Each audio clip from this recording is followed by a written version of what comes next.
we doing? Tony's not here yet. He's trying to find coffee right now.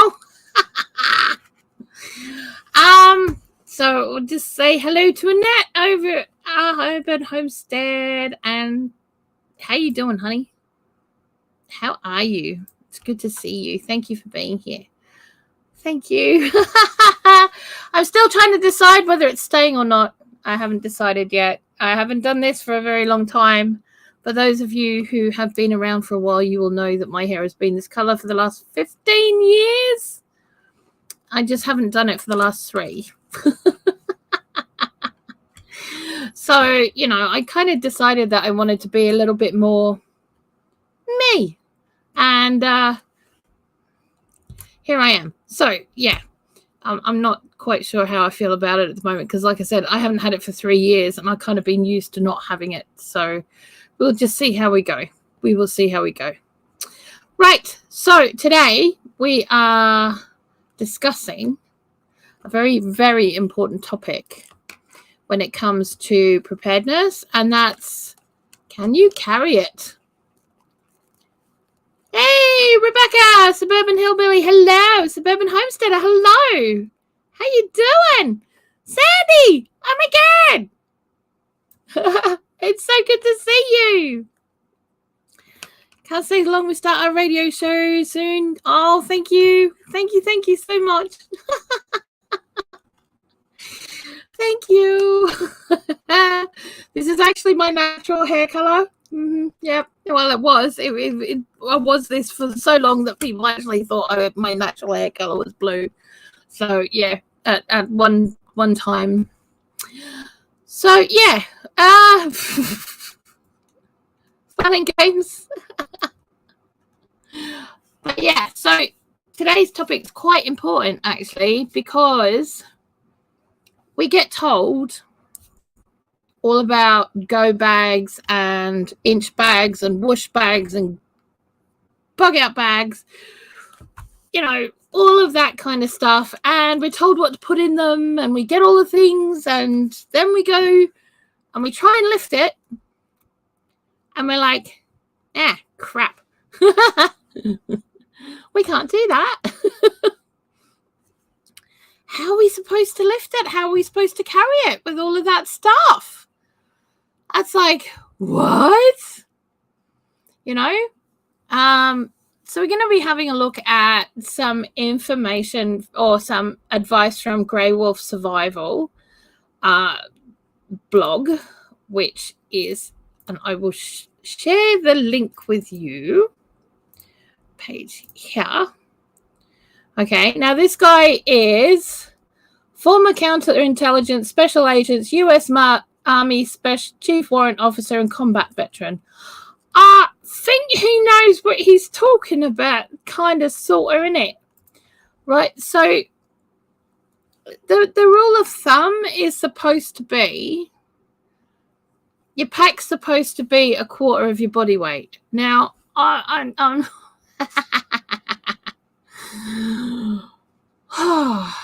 now, I remember when I was 200 pounds, I was around about 200 pounds, and I was carrying around a 50-pound pack because I was going to festivals and stuff like that and doing my work and had all my camping gear and all that.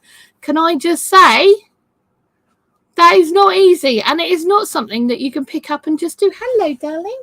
Ship. How was your day? Ship. Yes, boss. Ship. Good. Thank you.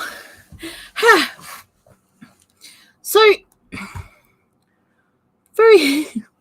and for those of you who need that in kilos, that's 25 kilos. A 50-pound pack is 25 kilos. So, I don't know if you've tried to pick up a 10-kilo bag of spuds recently or a 20-pound bag of potatoes, but that's only half. That's only half.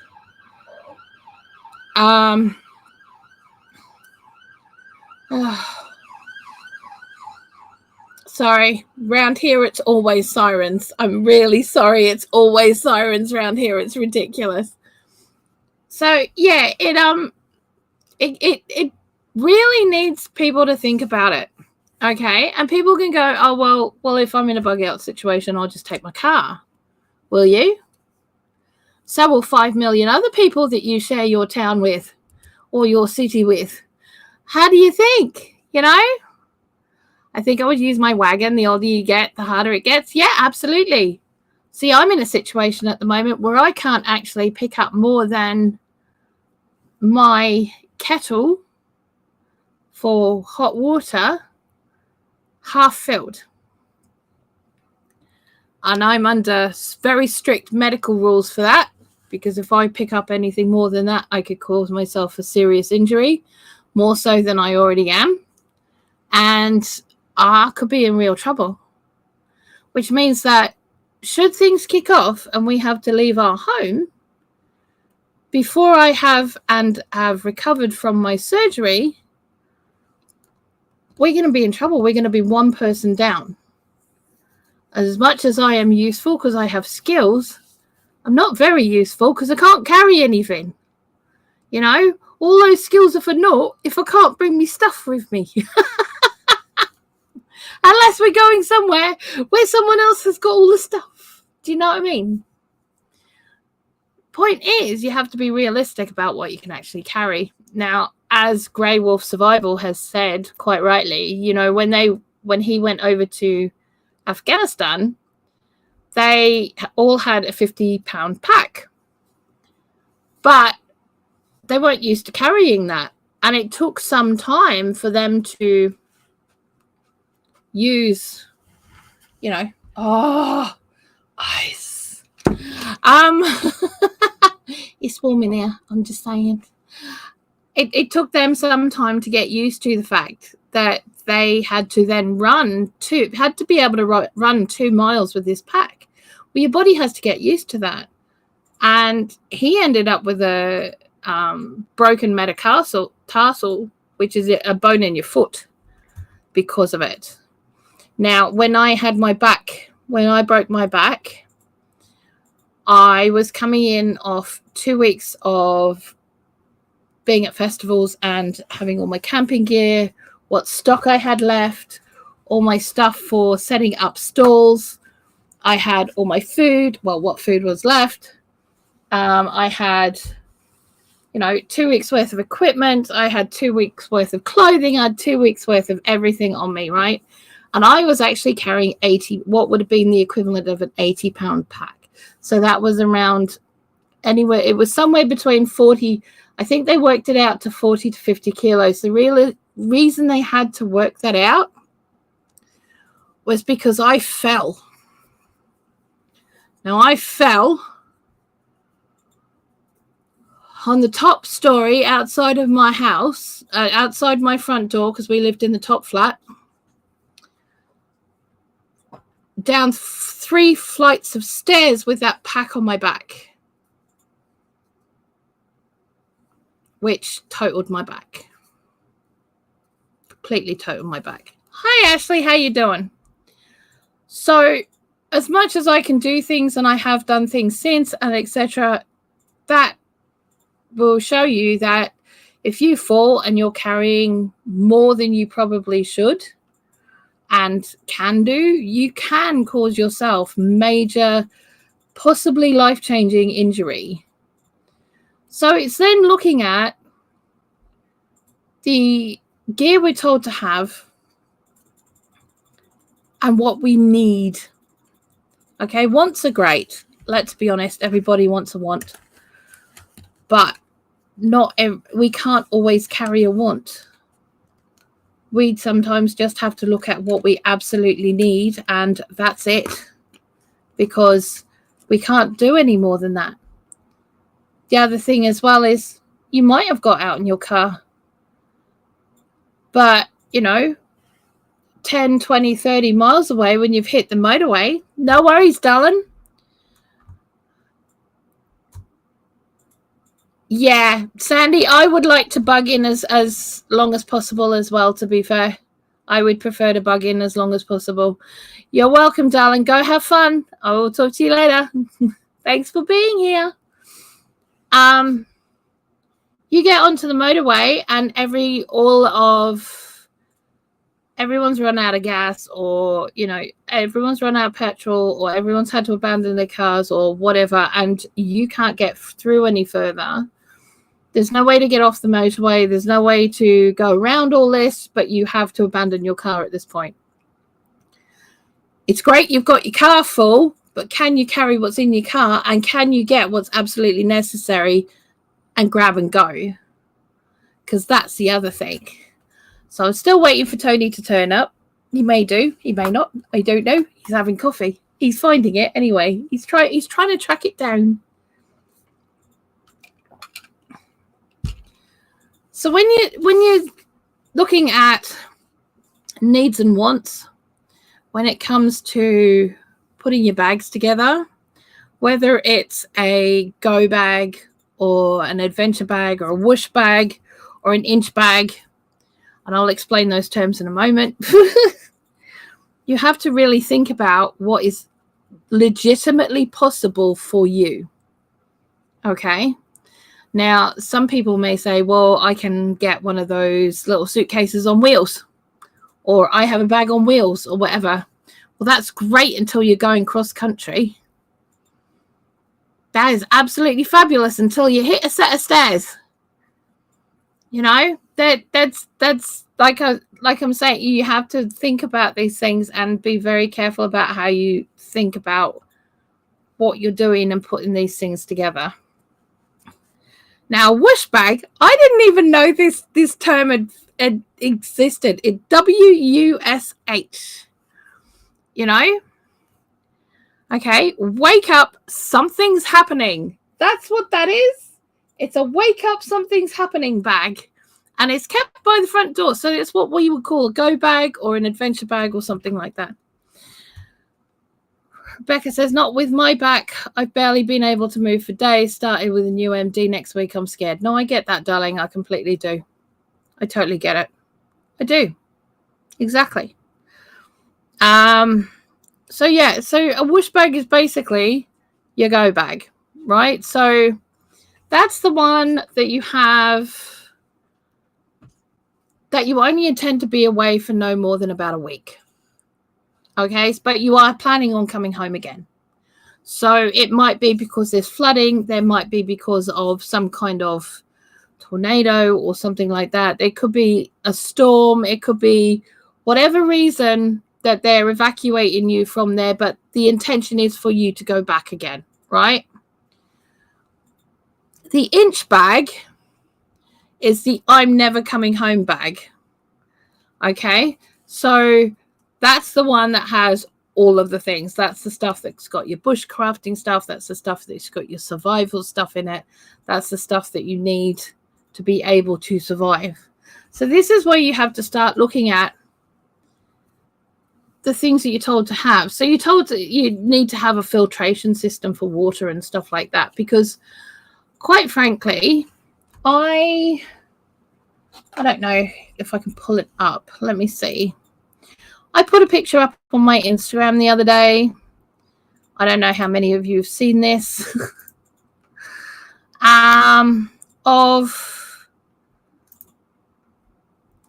Okay.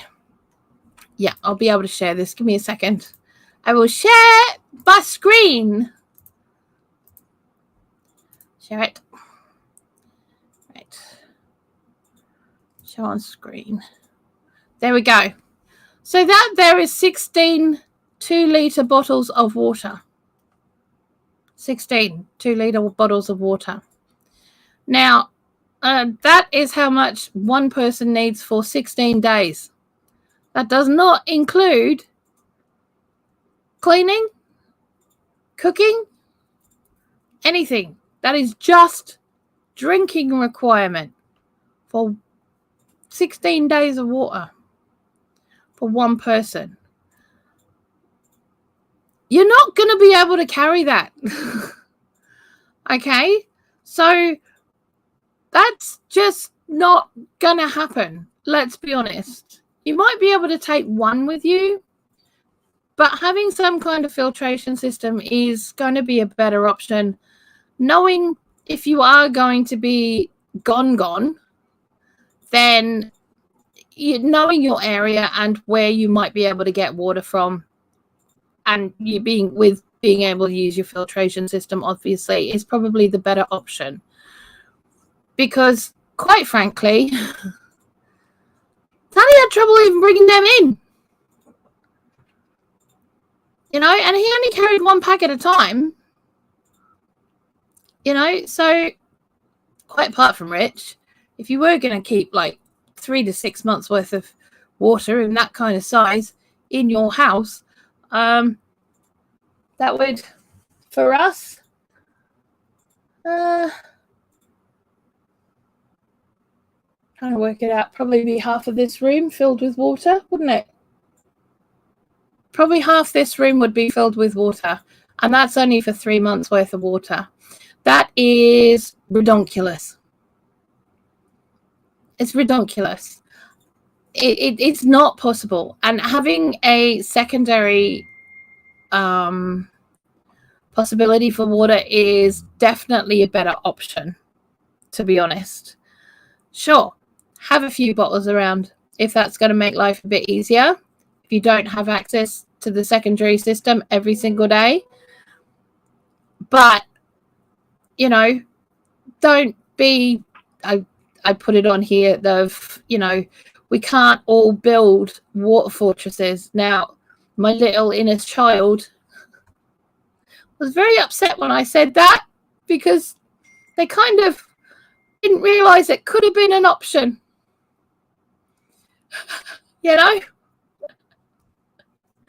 And she says, I would take half fat water, it's not as heavy. Oh my God, that's just,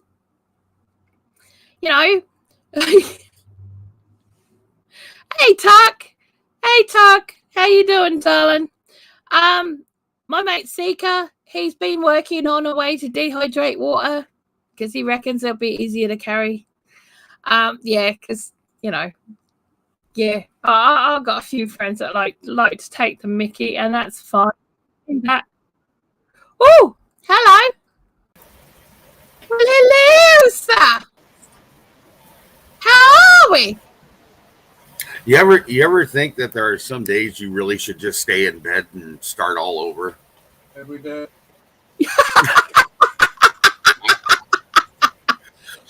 Apparently, yes. Yes, there are days. Yes. Yeah. Whoa. You're having one of them. The background's not only blue. No. Whoa. You haven't seen it yet, have you? No, that's going to take some getting used to. Yeah, tell me about it. I haven't done this for 3 years, and I'd had it for 15. My hair was this color for 15 years, so the very first time I met you, it was the faded blue. Yeah. Yeah. I don't think I did it again after that, because I think we moved. Oh Lordy. Yeah. Oh, you got one of those going around? Yeah. So rude. So rude. It's like, it's like being photobombed by a goat. By what? I wouldn't mind being photobombed by a goat, to be fair. A goat. Well, it's better than a fly. Too much information, that one. Okay, I'll go with that. Sorry, I apologize. That's okay. That's all good. It's not a problem. Woo woo! Congratulations. Yes, thank you. Have you said anything yet? I have not said anything yet. I wanted to see hit if anyone 1,000 subscribers, everybody. Yes. I'm actually at 1,012. I know, you're high wow. I am. I had to get the 12 in. Yeah, I had to get the 12. 12's really important, actually. Yeah, Yes. the 1,000 was the easy part. The 12 was the hard part, right? Yeah, the 12's the hard part. But it's a special thank you to Danny over at Wicked Awesome Garden. And if you guys aren't following her, you should be. She did a shout out for me on Facebook, and my channel just went woof. Yeah. But, that's what happens when you got 385,000 followers. kind of works that way, doesn't It it? kind of works that way. Yeah. Yeah. So that's kind of cool. Yes. So if anyone's watching and they're new to the channel, hi, thanks so much for being here. It's appreciated. You know. Everybody's saying congratulations and Yeah. woohoo. Thank you. Thank you, Yeah. guys. Thank you very much. Sorry, I didn't mean to interrupt what you were doing. Hi, I'm here. Hi. Wakey, wakey. Make questions. Yeah. He has found the coffee. Yep, he's got a bucket of I it. got coffee. When did he go up to Brazil? Yes. Oh, right. Yes. Yes. Yes. I didn't hear what he said, so He said, "Did you go to Brazil?" No, Juan Valdez shipped into my house, so Oh, yes. It's all right for some in it. Depends on what you like,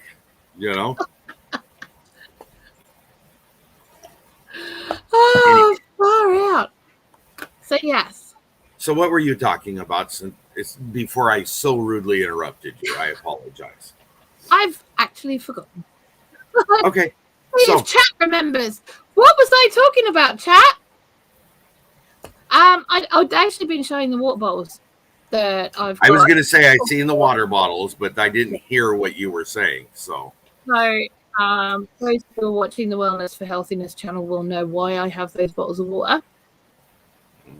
It's not something that I've made very public over here. But I am having to do some very severe health looking at things because I need to have this surgery done as soon as possible, and I can't do that until I am half the woman I am. Yes. Or at least 2/3 of the woman that I am at this point. So that has to be done in the next 2 days, right? Well, not quite 2 days, but it has to be done over the next 6 months. It can't last any longer than Christmas. So this has to be finished by Christmas, and I have to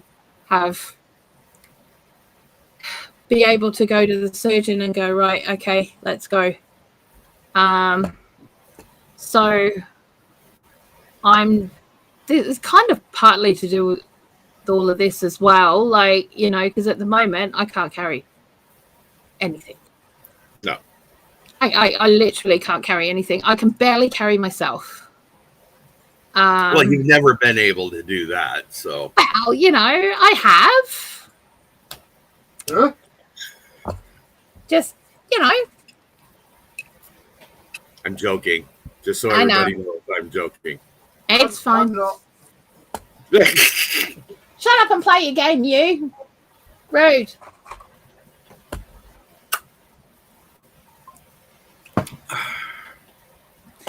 Anyhow, go bag, etc. Thank you, Ashley.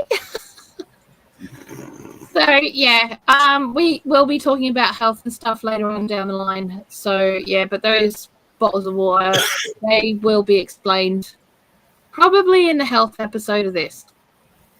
But I think really, just to jump on real quick, I think the important part of what this discussion is about and what we had talked about was you can plot and plan and figure out all you want to.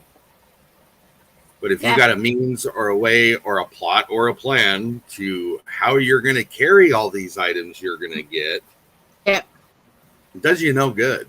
No. And if you think for 1 second you're going to pick up a 50-pound bag or a 25-kilo bag that's got everything that you could possibly need in it and go and walk 10 miles with it, right? Good luck, because it ain't happening. Not unless you practice with it. I actually, after we were talking the other night, or whenever it was we were talking about it, I sat there and I thought, what are the different situations, okay? Yeah. And let's assume it's just two of you. I mean, that's different in many situations. And it can be 1 and it can be 20. It just depends on your situation. Yeah. But the situation that you're at hand with also plays a part in it. Am I going to be gone for 1 day? Am I going to be gone for 3 days? Am I going to be gone for 2 weeks? Do I have any clue when I can come back? Am I coming back? Exactly. And so you have to put in your mind, what can you carry, just the two of you, when you're looking at medical stuff, nutritional stuff, equipment to use, clothing, water. You can go on down the line. The reality sooner or later comes to you, whether it's in realization as I'm ready to walk out the door, or hopefully beforehand. I don't have the means to take 20,000 pounds worth of stuff with me. No. And so you really have to think about what are those situations. Now, primarily what we've been talking about is the power goes out. There's a flood that comes through. There's a fire that's coming through. What are you going to do in those everyday real life situations? If you're thinking past and beyond in the possibilities at hand that may transpire somewhere down the road, I'm here to tell you that only gets worse the farther you microscope that situation. Yes. So you really, I mean, and I think we both agree based on what we've talked about, you've got to be conscious of what it is you're lifting and taking, and are you able to do that? Yeah. So there, I'll shut up now. No, absolutely. Absolutely. You know, so when you're putting together your go bags or your whoosh bags, I love that, whoosh bags. It's a new term I found. Whoosh. Wish or wash? Whoosh. Whoosh. Yeah, it's wake up, something's happening. And I need to whoosh out the door. I need to whoosh out the door, yeah. It's a whoosh bag. So that's like a go bag, basically. Yeah. A go bag on the fly is what it sounds like. Yeah, it's a go bag on the fly, but it's one that you keep by the front door. It's got all your essentials, or it's got a bit of essentials that will get you through whatever's going on for the next few days, and you'll be fine. Yeah. Again, important is next few days. Next few days. Right. Next few days. That's what a whoosh bag is. Next few days.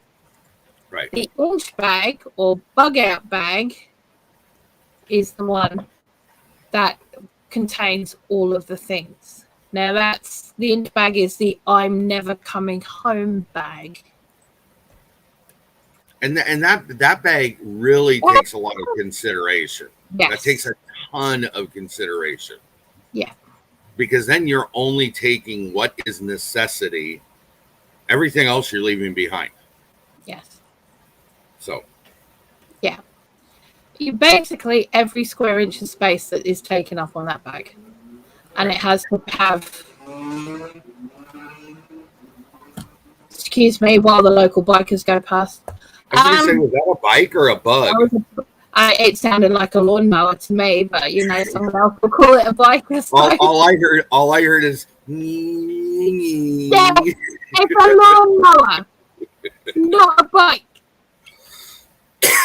Sorry. That's okay.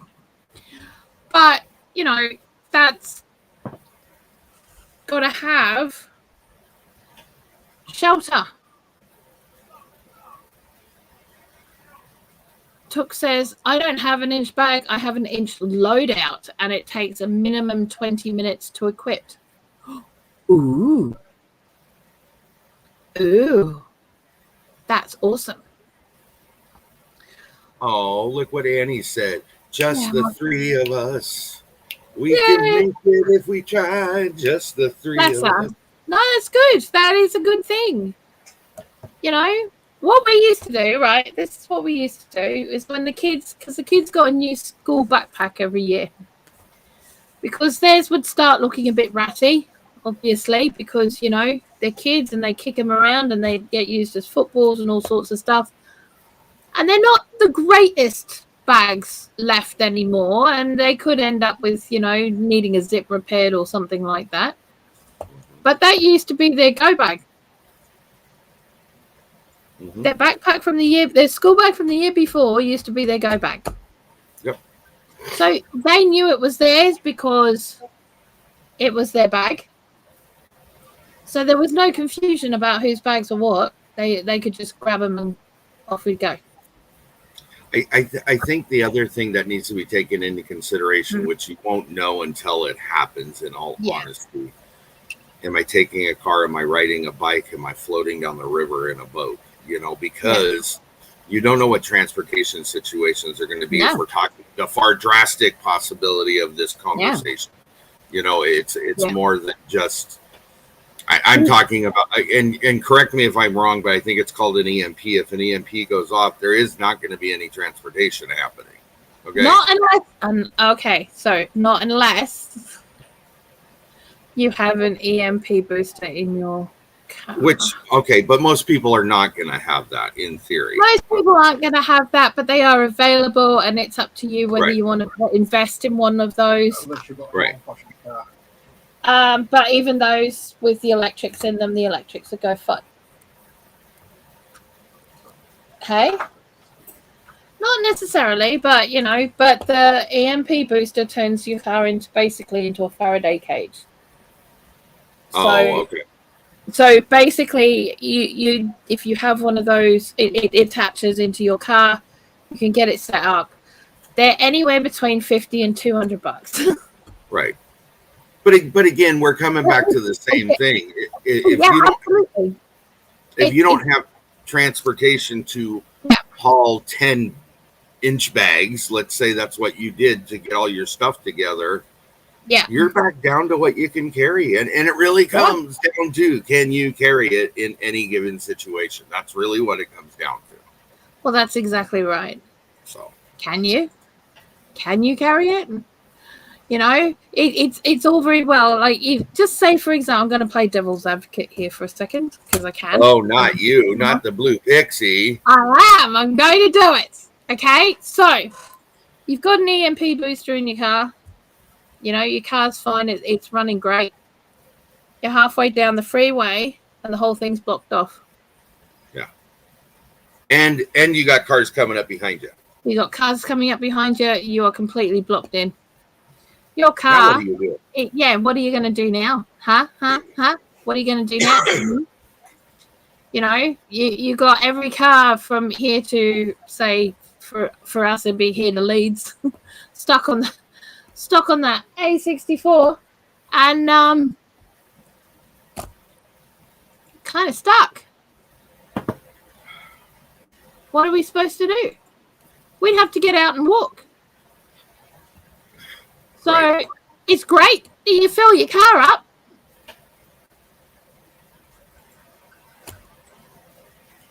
Are you going to be able to go through that stuff and pick up the stuff that's really necessary to go? Because you're not going to be taking all the stuff in the car. I have an electric vehicle, but it wouldn't be much use. It would need charging after 10 miles. Ashley, bless you. Excuse me a minute. I got somebody knocking on my door. I'll be right back. No worries. All good. So, it's looking at the important things. Now, I'm really interested in this inch loadout thing. I'm going to have a look at this. Inch loadout. Because a lot of these terms, I don't really understand them. Okay? I honestly, I don't. I mean, like, I've been doing this for years, but I haven't really got into, like, a lot of the language of it. So I'm finding a lot of these terms that I'm like, what is that?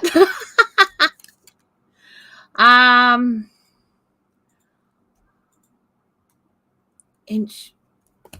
What is?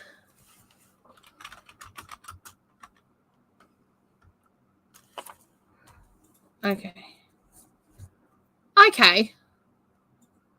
All right. So it's basically your inch bag, right?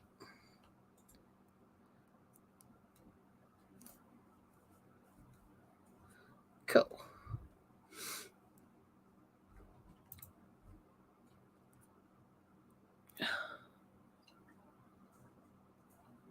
I think.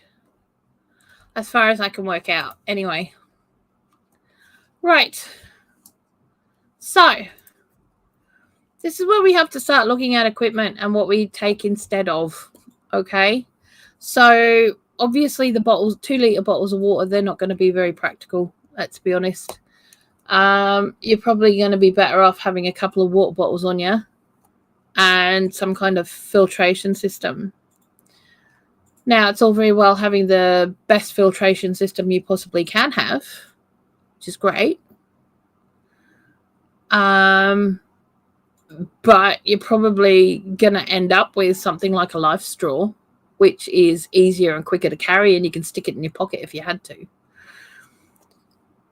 Tuck says, where I live, most of the highways are impassable terrain alongside towering concrete walls, water-filled ditches, retention ponds, marshy ground, and often combinations thereof.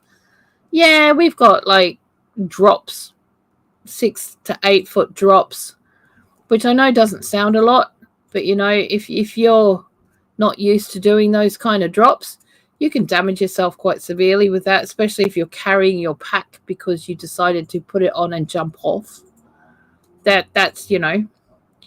But see, the point is about acting and not reacting. It's being sensible about what you're doing as well. As much as you're scared, you have to be able to have your brain kick in, the sensible part of your brain kick in, and realize that, 50 years old and jumping 6 to 8 feet, maybe 10 feet off a motorway onto a field is not a good idea with a 50-kilo pack on. You know, that's not a good idea. No. Sorry. So what do? You throw your pack first and then you try and jump on it. You land on it because it's a lot softer than the ground, probably. Well, you can hope it is. Okay, here's a reality conversation. Okay? Yeah. And I think everybody has to evaluate their situation. And maybe this is for a conversation later down the road, but it's where I'm at and where my house is at. Yeah. We've had this discussion. We've opted it with we are bugging in, we are not bugging out if necessary. Yeah. There's too much for me to take. I got 5 people. I have a disabled mother. I'm disabled myself. Yep. I have 2 kids with asthma. I have a wife with asthma, chronic asthma. Yeah. I'm not going to last very long trying to hoof it up a 10 mile high mountain. I'm not going to, you know. No. And I'm going to end up killing myself trying to do it. Yeah. Sooner than if I just hang out and do the best I can. Exactly. So that's what a lot of people have to consider is those. That's the drastic conversation. Okay. Yeah. If it's because there's a fire down the road, we're going to do the best we can because we have resources available outside our immediate area. Okay. Yeah. If the power's out for 2 weeks, we'll just sit here and deal with it the best we can. Okay. Yeah. So it's really dependent on the situation, what we're talking about, and the drasticness of said situation. Okay. Yeah. But the thought process is what has to happen if you haven't had the thought process. Okay. Because I don't know what you just did, but I'm going to say you probably just sprayed everywhere. That was humorous. That was good video. Thank you. We all appreciate that. Missed my mouth. Again, this is a conversation we'll have way later down the road, but it really is pertinent to what you need to have in your mind. Not only can you carry it, are you going to be able to walk 10 miles? Are you going to be able, is it 5 people you're taking with you? Is it one person you're taking with you? Are you taking the pots and the pans and the kitchen sink with you? Probably not a smart move. Okay. No. So the point is, again, and this is what we talked about before and in the origination of this series. Yes. End result, where do we get people to what they have to do in their situation, in their area, with what they have available? Exactly. So, sorry. Yeah. Ashley says we would bug in. We couldn't walk and carry due to our disabilities. And that's reality for a lot of people, you know. And it is. That's the bottom line for a lot of people. Yep. You know. Net says the same thing, you know. Yeah. A net as well. Absolutely. You know, I mean, like we would plan to bug in. That is Right. our bottom line plan, is to bug in. However, Right. if we had to bug out, there we are would some do situations that you too. don't have a choice. If you got a Yeah. forest fire, because every area's got their natural disaster, you know, Mhm. at least here in the US. Down south, it's usually hurricanes, Midwest is tornadoes, the West is west because I live on the West Coast, but I don't live on the coast. Yeah. Earthquakes. Mhm. Ours is forest fires. We have nothing but trees around us, and it is dry as heck. And we've got 50 forest fires going on in my area right now. Yeah. Okay, it's an every year reality we have to consider. Are we going to That have? was, yeah, that was look something for we had in alternate- Australia as well. There was every year we Right? had. Yeah. We were consider that was a major consideration, and one of the things we used to have was we had a drum, 100-liter drum of water Yep. every 20 feet along our fence line. Yep. So that if it happened, we'd kick the is over. Mm-hmm. So Yep. that the fire, we were sod in the ground, basically. It was completely sodded. Right. Because that was the best option that we had, you know, was doing it that way. And we would literally kick it over, but we would have to see the fire.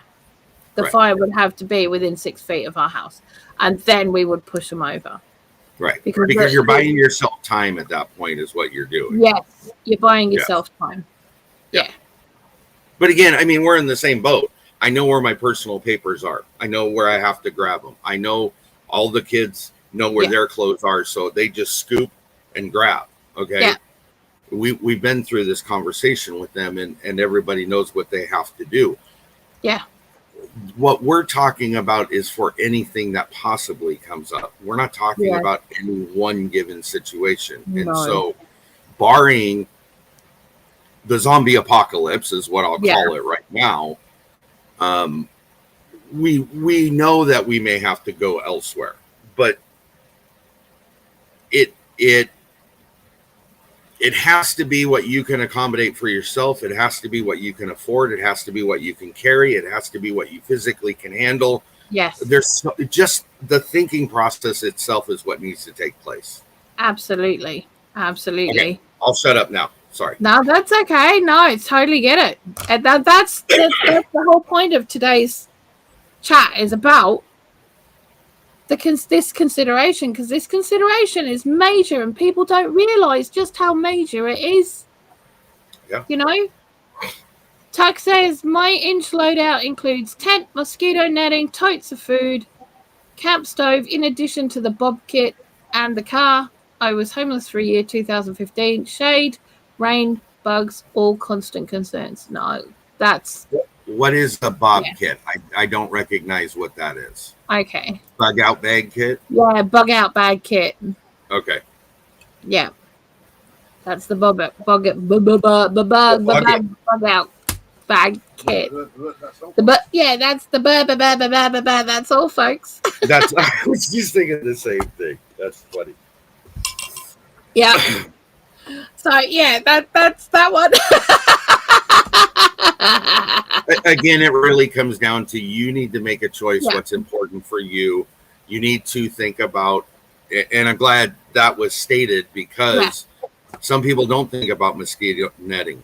Some people don't think about shade and rain and bugs and all that. You're thinking about, do I have a sleeping bag? Do I have somewhere to cook food? Do I have some food? Okay, I'm great. And then you realize, okay, I forgot this, and it's too late by that point. Absolutely. It's about not being too late. It's about being ahead of the game is what it's about. It really is. It really is. You know, I mean, it's great to know what you've got to grab and what have you, but I have a bag. Yeah. It's done. Yeah. Call me a bag. You're not a bag, you're a donkey. Hello, donkey. Hey, my donkey. My lovely donkey. Oh. Are you trying to show his... Look, I'm getting right now. Are you trying to show his 7 layers of his onion? That is so thoughtful of you. And not on this channel, I ain't. Oh, okay. And he says you also have to consider your kids as if they have health issues on the autism spectrum, etc. My son's on the spectrum, and any change with daily routine can cause a meltdown. You know what? In this kind of situation, it'll be a constant meltdown for everybody. It'll be for everybody, but they'll deal with it far worse than we will, just because that is they don't like change. I mean, we know that. Well, no, they don't. Well, we don't like change either, but far more they don't like change. No, they don't. We don't. So, can I just say, because I'm autistic and have ADHD as well. So, yeah. Rebecca, I was not. I don't know where you got that. How? I would never call him that. No, I would not. Pack mule.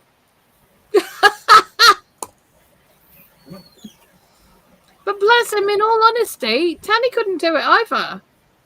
Oh.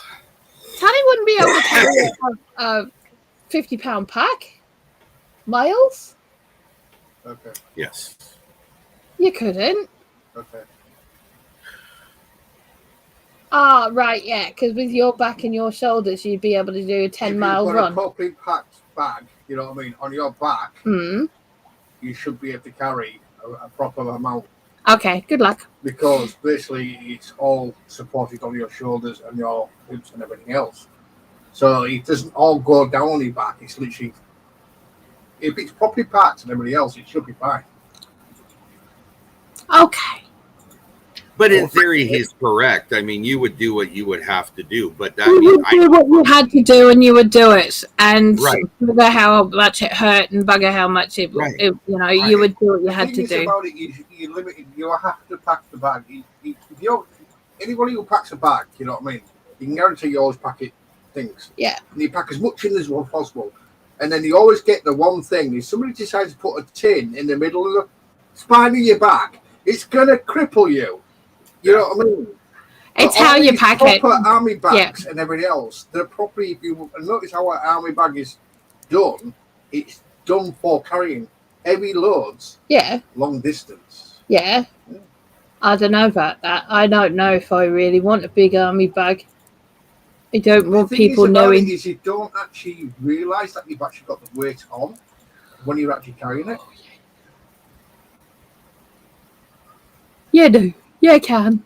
Okay, you might do, but yeah, bloody right, I would. That's why you probably have your handbag with you. You know what I mean? And that was it. With your nail file. Yeah, don't forget the nail file and the nail polish. You know, I mean, those are the nail file is for jimmying open doors that are locked. Yeah. It just so happens that it files down your nails too, right? I'm not sure I've done that for a very long time. I get his point, and he is correct. Yeah. I think Annie hits it even further. Yes. As well as Tuck does too, because panic is very dangerous. Absolutely. Panic, if you have to get out because you have to, you look at how much panic you're going to have in that situation. So I'll let you know. The other day, I found there's a movie over here that was put out in 1986, I think. 1986. And it was advertised afterwards as the movie that made the country stay awake all night. Basically, no one slept after watching it. It's called Threads. And it was what would happen. And can I just say, it was done in documentary style. Old 80s, 1980s British documentary style. Okay? Following the lives of two families. Okay? When a nuclear bomb hits Sheffield. I go and watch this thing, right? Can I just say there's stuff in there that I hadn't even thought about? And I've thought of everything, right? Me, because, you know, I'm ADHD and I go down all the rabbit holes. But there was even stuff in that movie that I hadn't even thought about. But it was like, this thing's freaky as hell, man. Threads, it was put out in 1984. Oh, 84, 86, same thing, you know? Same thing, yeah. Kind of. I never would have watched it at the time because I would have only been 10. Right. So, you know. But that's what it was kind of like for us here. We've had 2 movies that have come out that have really put in perspective. I mean, there's other movies. I'm just my own personal knowledge. There's 2 movies that put me into a perspective of the what if situation. Yeah. The biggest one for us was Red Dawn. Oh yeah, seen that. I mean, that initiated a lot of thought process for us in the younger generation at the time, that we had no knowledge of what our older generations were thinking. Yeah. The second one was the Day After, I think is what it was called. I think Dennis Quaid was in it, if I remember right. But it's what do you do? You know, I mean, that's where you're at. Everything's different now. What do you do? Yeah. The whole point in saying that is that, again, me and you have discussed this, and Paramount is not to fearmonger. That is not what we're talking about. No. But the possibilities of what you may have to deal with are exponentially exasperated in those 2 movies, as well as the one you're talking about. Yeah. You know, I mean, especially when you look at the one you're talking about in documentary format. It was kind of like a BBC documentary, and I'm just like, what is this? Yeah. Yes. I'm just thinking it's going to be one of those 80s kind of like cheesy kind of, and it had cheese in it. Like, it was cheesy, right? But they went at it in a way of, well, this is what's going to happen next, right? And after 6 months, this is what's happened. Right. After 18 months, this is what happened. After 10 years, this is what's happened. Yes. And you're like sitting there going, what? Now there's a reality. Right, though. But there's a reality to look at, and I don't know the whole situation, so I'm not going to pretend to, but it gives you an idea of something to consider. Okay. Yeah. Look at Chernobyl. They said people would not live there for 100 years after that happened. That place is thriving and vibrant. Okay. They are, only because homeless people are living there. But my point is people are living there. Now, there are some effects from that. Yes. Okay. And there are some things that are still coming down the pike from that. Yeah. But the point is people are able to live in a situation was never expected to happen based on movies and this and that, you know. Yeah. So it's a consideration is all I'm saying. Absolutely. Tuck says, I watched The Day After as a child. That was a little disturbing. Yeah. That was a lot disturbing. That's not a little disturbing. Yeah. I mean, even if you watch things like Day After Tomorrow and stuff like that, and it's like, you know. But what we're talking about is, okay, so going on, please. We're not really talking about disaster, scary, freak out stuff, right? No. We're talking about the everyday things that could happen. Now, one of the things that could happen here, it's unlikely to happen, but could happen here, is that we could get flooded. That's a reality you guys live. It is a reality of where we live. However, we are a long way away from the river. However, if it was to burst its banks more than usual because of some kind of climate thing or whatever, you know, and it reached the canal that's across the road from the supermarket, that is. If we had a new tsunami over here. Hey? If we had a new tsunami over here. Tsunami. Yeah. We'd be screwed. Yeah, we would. We will be screwed because we've got a major river what goes through York, the entire York. Yeah. Which comes from the ocean. Yeah. Oh, he's saying if you guys had a tsunami, you'd be screwed. had a tsunami that hit the east coast. Yes. Come all the way down. It would travel all the way down our river, and we'd be stuffed. Yeah. The only thing that saves us from a tsunami in all reality, and I live 300 miles away from the coast, is how strong that tsunami is going to be.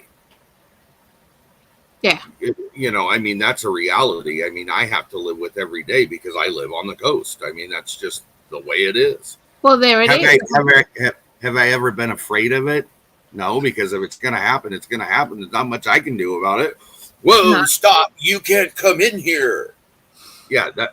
I lived in New Zealand when they were doing the last of the French were doing the last of the nuclear testing in French Polynesia. Uh-huh. Okay, they did 2 more tests, and I was living in New Zealand at that time, and we were all on tsunami watch because of the ripples that it caused. Now I lived at the top of a cliff, which was like a 200-foot drop, and we would have been expected to have been affected by it. Not only us, but everybody up on the peninsula that I lived on. Right. So we had to have plans, but the problem is that we would never outrun a tsunami. No, you're not going to. You're not going to outrun a tsunami. It doesn't. You're not going to do that. I don't care what the movies tell you. You're not going to do that.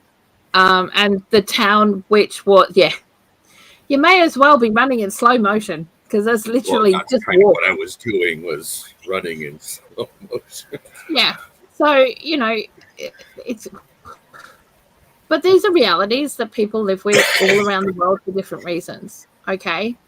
Tuck says, a chemical spill can cause a localized evacuation. Yes, absolutely. Yes. A wildfire moving into a residential area can lead to a localized inch event. Yes, it can. And it did. Year 2000 on Christmas, the houses on the Blue Mountains in Australia were all decimated Christmas Eve. And one of the guys who bought the house was an Aussie musician. He just closed on the house the day before Christmas Eve, hadn't got in to put the insurance in, lost everything. Oh no. Yeah. So yeah, But again, I mean, bringing it back to what we're discussing. Yeah. It's not about, and I think you were hitting on it really well. This isn't the scare tactic, the fear mongering, the okay. But you have to take all these situations, all these possibilities, depending on your geographical location, where you're at, what your family has to deal with, all that into consideration, and reality. Yes, and you need to make a plan. You need to have in your mind, if it is a fire, how many days can I last with what I have here? If it's I'm out of power 2 weeks, do I stay in and deal with it, or do I have to go somewhere else? If it's an earthquake with what I have left over, what's the damage? Can I stay where I'm at, or do I need to go elsewhere? Yeah. We can go on down the list as to what these disasters could be, or what these events could lead to. Yeah. But a lot of it's hypothetical in all reality, okay? But if you don't have it here, you don't have it. That's the problem. Yeah. And I think one of the best things about this series you've brought up, and I'm glad you did it for the reason, is it gets your mind thinking. Am I ready? Yeah. Am I prepared? If I'm not, what do I need to do to be there? Yeah. So. Because the point is this, anything in life can happen. And Annie just said that, and I agree with that 100%. Anything in life happens, and it is unpredictable. It's completely unpredictable. Life is unpredictable. We can't predict the weather. We can't predict we might be able to predict what other people are going to do, but, you can't always. Can I just Yes. One part about the weather. UK have actually predicted the weather pretty well at the moment. What the fuck's going on? It's called bioengineering, love. I was saying, but I think what he's saying, and I would agree with him. You know that X number of months is summer, X number of months is winter, X number of months is whatever other condition you have. I have 4 seasons here. I can predict. The only thing I can't predict is the length of time or non-length of time. I can't predict that, okay? But I can follow it. I can gauge it. I can have an idea, you know? So I do agree with him, and I'm glad he said it, because there are some things you can predict. They can. People you will never predict other than the character you know. That's the only thing you're going to be able to predict. But that's it. But usually, I'm not being funny, but usually the weather person would say rain. Yeah. You know what I mean? Up till 10 o'clock. Yeah. And it'd be raining all day. Usually for the day, right? It was going to rain up between yesterday, and it was actually bucketed down over. It did. It was absolutely like a monsoon, and it was literally. And you said it's between 10 and 11. It's supposed to stop. You looked at your weather, Matt, and everybody else between 10 and 11. Between 10 and 11, literally it stopped and the sun came out. I went, what the hell?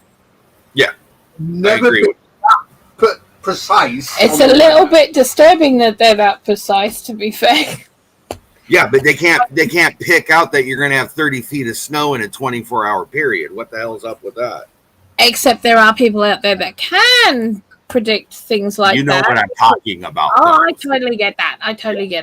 But like, I mean, we're due for snow this year because it's the 7th year in the 7-year cycle. You know, we've had rain. So are you saying the Earth's getting ready to menstruate? A 7-year cycle. You said it, not me.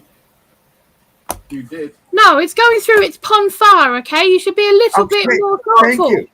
Thank you. I appreciate that. Now I understand. Racist? That was not racist. That was sexist, if anything, okay? Ponfar! It's Vulcan. I don't even know what that is. Because I forget. I forgot about that. Thank you. Good God. Okay. No. Okay, so now the racist makes sense. Okay, I got you. Yeah. Anyways, sorry, I'll shut up. We're just playing, guys. Don't get all snippety. Yeah, we're just playing. But the whole truth of it is, be prepared. Have some plan in your head. Yeah. Can you carry it? That's the point. Yeah, it's all very well having all of the gear and all of the wonderful toys and all of the bits and pieces and all of that kind of stuff. But if you can't sod in carrying it, what's the point? Right. Have stuff you can carry. Don't go and spend $300 on a massive water filtration system that will take you here, there, and everywhere. You know, when you can't carry it because it takes 5 kilos up in your bag. Oh, you know, go and get yourself a life screw. It works just as well, and you can get loads out of it. Ashley said, I need a cardigan, chocolate, and watch Love Actually. Yeah. That's funny. That's funny. That is very funny. See, the other thing as well is if you pack your bags, pack them, check them out. Yeah. Test them properly. Test the reality. Okay. Now, if I will guarantee you the weight of your bag. Oh, sorry. Yeah, if you're unable to carry that, how about you start training? I was just going to say, I will guarantee you will be shocked at what you cannot carry to what you think you can carry. Yeah. Yes. And I like the idea. Start practicing. Start, if that's what you're going to do, and that's the road you go down, and that's the way you want to do it, then you need to start practicing with it. I agree 100%. You know? If it's not, then you need to have at least a 3 to 1 week emergency bag that's ready for you to go until they tell you you can come back. If that's as far as you extent you need to get that process thought through, because you're not thinking that through. If it's just, oh, I got this in the closet and I got this over here and I got that over there, because I'm here to tell you from my own experience of just going on trips, you'll forget half of what you said you were going to pack. Yeah. You need to have a checklist. Yes. Okay. And you put everything on your checklist in the bag. All right, so start out with a basic checklist. You will be able to get one off my Patreon very soon. It'll be available for Patreons. And I will be setting up the members on here as well. And you will be able to get it from here if you prefer. And depending on which one becomes more will be depending on which one it continues into the future. So oh, that's right, because now you're a highfalutin society and you can have memberships. I've been able to have membership since I had 500 subscribers. Thank you very much. I just have chosen not to do anything about it. Oh, well, excuse me. And I'm not fully monetized just because I have 1,000 subscribers. I'm just being a smarty pants. I know you are, but I got 875 watch hours to go. Thanks. You better get a master list and start putting that puppy out there. Just saying. I'm putting stuff out. You watch it, you don't. I mean, like, I'm not that really worried about it, but I did say that I would start the membership thing when I got to 1,000, whether I was monetized fully or not, because it's only the AdSense, isn't it, really? So it doesn't really make too much difference. I will set up the membership thing, will be set up in the next couple of weeks. You just need to bear with me because I'm going through some health stuff that I need to deal with myself, which hopefully at the end of, I will be in a better position to be carrying a bunch of stuff. Yes, I agree. You know? So that would be awesome. I think the biggest thing that I would take out of this, anybody that's watching, get a list together, make sure you can handle it, you and whoever else that involves. Make sure you and go over that list 2-3 times. There's nothing wrong with modifying a list. Exactly. See, like there's one piece. If you try and get pieces, if you can't carry a lot, try and have pieces of equipment that can double up for something else and something else and something. Agree. Right. So instead of having a whole toolbox, go and get yourself a Swiss Army knife of some description, or a multi-tool, or a selection of different multi-tools. Right. You know? So that you don't have to take 350 other friggin' tools with you. Right. So the other good advice is food. Right. Think about it. Is like packet rice. Yeah. Doesn't weigh anything. You could feed 2 people for a day. One packet of rice. You could fill that backpack up and you could live off that for at least 6 months. Yeah, pretty much. You know, but you know, the hardest thing you will find is getting your water, but you boil your water. You know what I mean? Every what you're going to find out with things, and if you're stuck out somewhere, you know, you got the next thing you want is cooking. You know what I mean? All the essentials. Yeah, but it's having things that can double up as well. So you know, see, if you've got a woman, you know what I mean? You've got your blanket. There you go. You throw her on top of you. That's it. You're warm.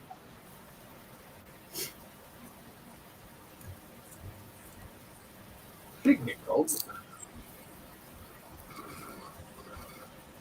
What? How rude. He'd be getting an emergency blanket, but he can use it on the other end if he's not going to behave himself. Right, so that was totally being. Rebecca says carrying something in the car is much different than a 6-mile hike. It is. I'm taking all my tools. My wife can carry them. Ashley! So thoughtful of you, Ashley. So thoughtful. Bless him. Here's the reality, and I know you said it when I wasn't on. Mm-hmm. How much water is each person supposed to have? You're supposed to have 2 liters per person per day, and that is only to hydrate.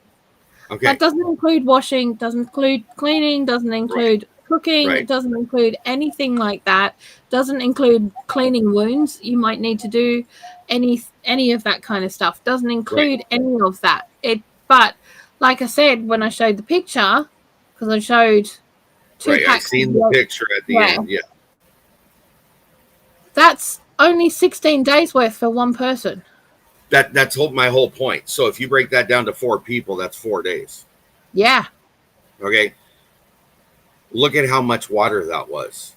Yeah. You are not going to be able to carry that much water. You're not going to. You have to have a backpack backup for that. You got to have a backup plan to it. Yeah. So the whole point of what we're trying to say, and specifically me in saying that, look at what the alternatives are. If you have a filtration system, that's going to save so much space in your backpack, and you're not going to have to carry all that water. Okay, yes, I think it's great to have a couple bottles of water for the travel part, but not long term. That's something the filtration system needs to take care of. Yeah. You know? So. Yeah. See, this is the thing as well. I mean, like, people will be going, oh, yeah, well, I need to take my tent. Well, a lot of tents these days come in bloody great boxes. Yeah. So you're going to have to well, you know, most people would probably just take a tarp. Which is fine, too, because in the end, you're looking for shelter. Tarp's going to be a lot lighter for people that have issues with carrying stuff than even the ultralight camping equipment. Do you know what I mean?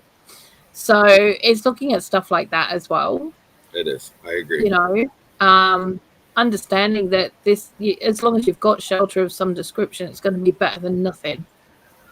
What about doing a trial run for all the things you think you need? Take it with you on a day out and see if it's viable. That is there. Smart thing right there. That's a smart thing right there. Right there.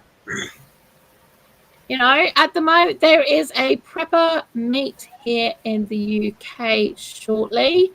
The details of which are over on the UK Prepper channel, and also hang on, let me see if I can find his link. Okay, so I can send you guys to the link. But they're doing this really cool okay. Oh gosh, here we go.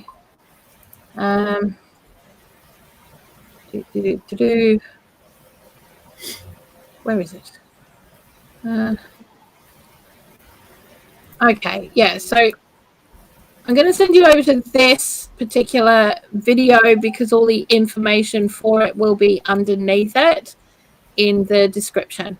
Okay. Right. And I'm pretty sure Mike won't mind me sharing that out. And I'm, you know, so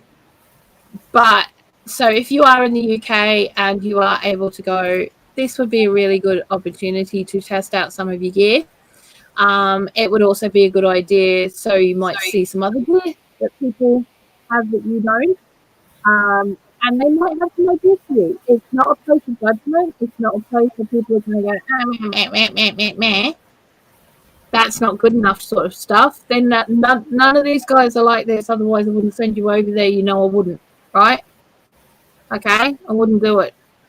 But the guys over here seem to be a lot more clued up, sensible, more down to earth, grounded when it comes to preparedness and prepping and stuff like that. A lot easier to talk to.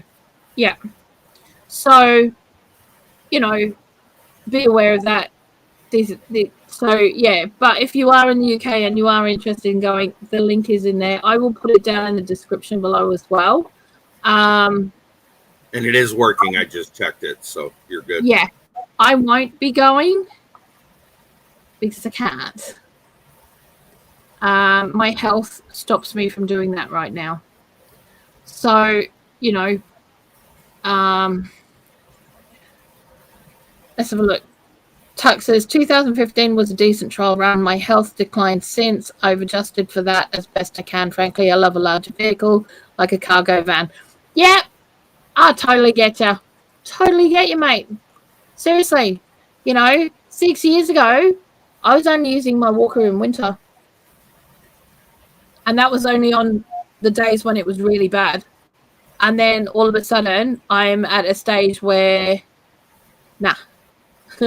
You know, it's completely different thing. So, yeah, I get it. I do. I completely get it. But I'm just hoping that the lengths that I'm going to over the next few months are going to put me in a much better position to be able to do a lot more things. So if you guys are disabled or you have got health issues, one of the things I would say is to try and do what you can to get yourself stronger. Yeah. You know, We're not leaving them. Don't be horrible. She's mean. We're not leaving you behind. We don't leave people behind. Unless you're an asshole, and then you'll be left behind. Yes. So. Okay. I can't go. I don't fly, and I can't swim that far. Bless you. I get it. Totally get it. But yeah, do get yourself a little bit stronger. I mean, we will be talking about health down the line, but the point is, the stronger you are, the fitter you are, the better off you are, even for your own health situation. It will help with your own health situation to be stronger.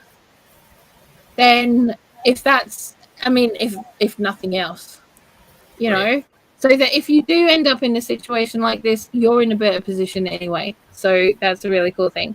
And he says, I would love to have a piece of land in the middle of nowhere with an underground bunker type thing, which would be fully stocked and an all-terrain vehicle. She's just wanting to live the dream, this one, isn't she? Yeah. You do know that there happened to be, and you didn't hear it from me, abandoned army bunkers around Australia underground. Just saying. Abandoned ones.